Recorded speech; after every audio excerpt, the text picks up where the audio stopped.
What's going on, guys? It's Nick. I just wanted to make a short video describing the Rob Pannell Pocket. Um, the video that I mentioned yesterday about his pocket, he uses a superpower now, and I think earlier in the season or last year, he was using the Nike Elite 10, which is an NCAA only pocket, as you guys know, which is very similar to the Surgeon 10. So for aesthetic reasons, I did say that I was going to string up a Nike Elite 10, but I just had I forgot that I didn't have one that I was gonna string it on my Surgeon 10 and just show you guys what it looks like and whatnot. On here right now is 20 mil DMG mesh. This is not exactly his exact shooter layout for the 2Us, so you'd scrap those. Basically what he does, as opposed to my triangle top strings that I just tried a new one the other day, instead of doing the double wraparound, it looks like the double wraparound, but it comes out to the front, almost like a regular top string. So it kind of a little just different dimension. It doesn't really change much of anything, but anyways, getting back onto the pocket. What he does is uses these these four holes for his top string. So you would start here. You would just go one string through here, not four like I did, just one. So you do one string, pull it, one string, pull it, one string, pull it, one string, and then you tie it off. And then what he does, which is kind of cool, is he takes a shooter and he'll wrap the shooter inside the second hole going down, almost as like you were going to knot it. Then he'll pull it through here, and then he'll go under the hole, around, and over and pull that tight. So essentially he's doing a six hole top string. No triangles involved. That was what was on the Nike Elite 10. Might be a little bit different now. That could be different as far as his superpower. I didn't really see very much, but as far as I couldn't make out a shooter on top if there was one, but if there is, that's cool. But the other thing that I did notice is that the first diamond underneath, let me show you this way, the first diamond underneath the triangles, I like to count this the first diamond, the one that hits the top. If you skip this whole row, this is a 10 diamond row. I'm sorry, excuse me. This is a 9 diamond row. This is basically the top string row. So if you go one down to the 10D row, this is where he puts his nylon. He uses a heavier nylon than this is just sidewall. And he puts this straight shooter one row down. It's very, very loose. It's almost like a hockey lace shooter. So it has a little bit of bulk in it. And the sidewall pattern on this is exactly identical to his pocket. He was using ruby mesh, which is essentially 20 mil mesh, 20 mil SS mesh, basically. Just a different sort of shape to it, because ruby mesh, as you guys know, just has it's like a hexagon shape, sort of, but for all intents and purposes, it's the same width side to side as this. This is just a little bit bigger than the Gimalax 15 mil version, but it's the same exact size as the ruby mesh size. So what he does is he starts way at the top hole for the top string, wraps it around the first hole, and then comes to the second hole just to tie it, lock it down.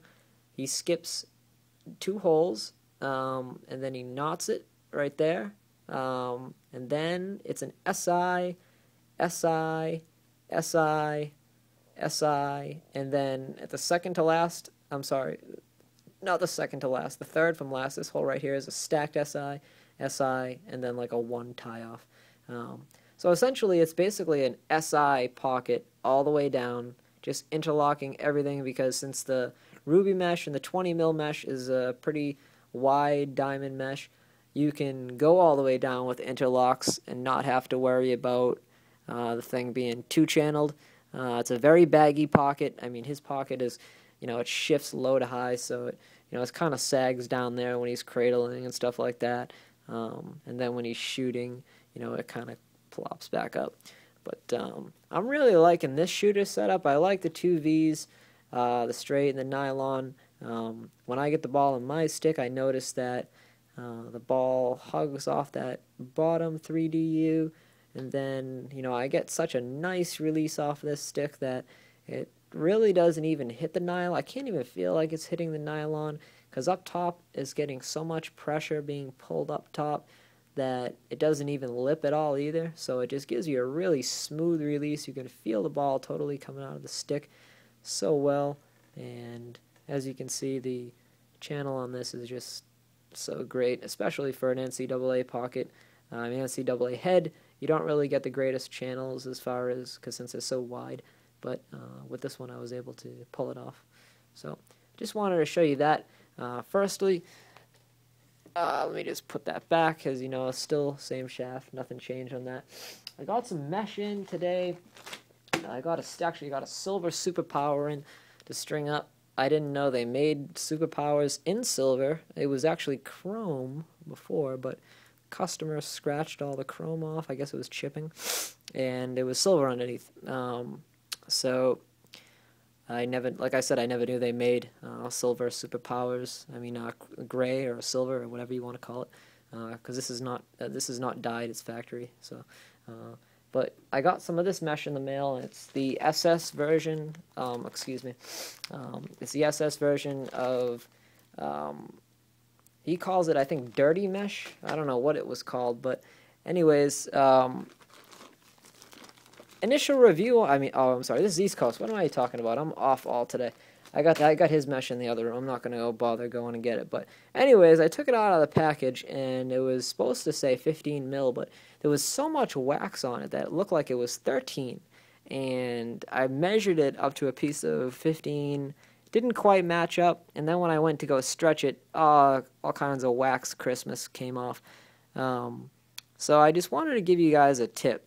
If you guys are making your home wax mesh, and you're making it for the first time, or you're doing it, whatever you're doing, and you're giving giveaways, which was, I guess, what happened was my friend that I dropped off the Blade Pro to today, the red one that I showed you in the other video, he got the piece as a giveaway for free, and he said to the customer that it did not flake.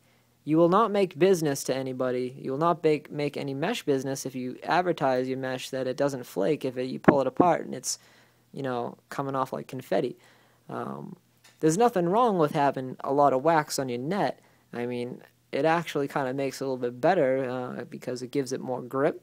But, having it flake and having it being so sticky at times, it can just really get all over your hands, and it can be really troublesome when you go to string your pocket, because if you don't string it the right way the first time, when you try to undo all the interlocks and all that other stuff, the wax sticks to the side walls so bad that it is very, very, very difficult to get it off. And especially if you have to fray the sidewalls again, if they come undone, it's going to be burning through the wax, and it's just going to light the whole thing on fire.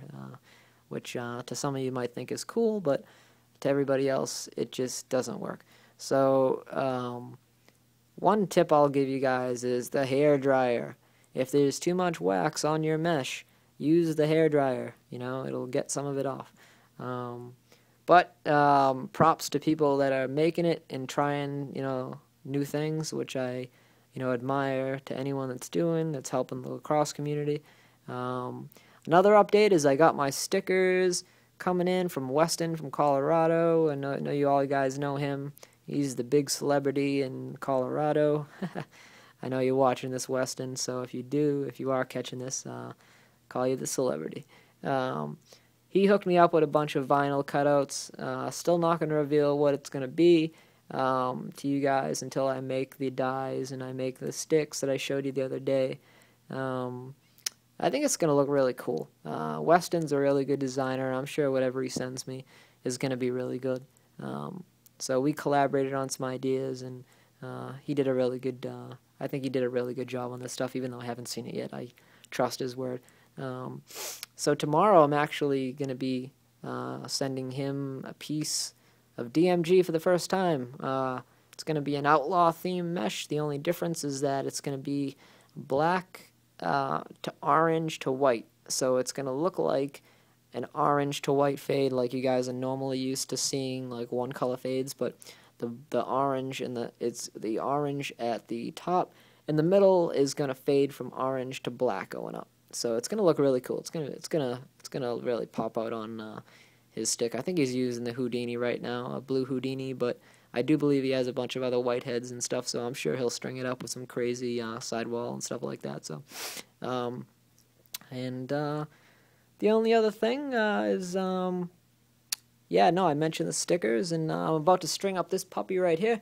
So, it's going to get some red sidewalls, and it's going to get a good DMG mesh pocket. So, put that over there, and I'm just going to end this video, and gotta eat dinner and stuff like that. So, if you guys have any questions for me, as always, send me an email at dmg18t@gmail.com.